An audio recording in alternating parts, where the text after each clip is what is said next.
Jasminka Tihi Stepanić, igrač. Danas moram opravdati titulu raid lidera, koju sam osvojio nakon što se Kalas povukao. Nitko ne zna zašto je to učinio. Priča se da su ga gostovi uzeli k sebi, a to nitko ne može reći sa sigurnošću. Kad jednom postaneš gost, prestaješ biti igrač i na tvoje mjesto dolazi drugi. Netko sposoban osmisliti plan napada koji sigurno dovodi do pobjede. Netko poput mene, čuvenog Zeta, igrač s najviše postignuća u raidu Crazy Kojoca. Točno u 16 ušao sam u svijet World of Warcrafta. Igra je počela. Još jedna bitka do istrebljenja. Horda će još jednom napeti strelice, alijanci će vidjeti svoje. Pun sam neke neobične snage. Vodim svoj raid inteligentno i surovo. Ne izlažemo se bespotrebno, ne srljamo, napadamo ubojito. Nakon 30 minuta bespoštedne pucačine nadomak smo Stormwinda.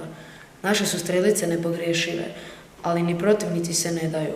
Konačno ulazimo u grad protivničke rase.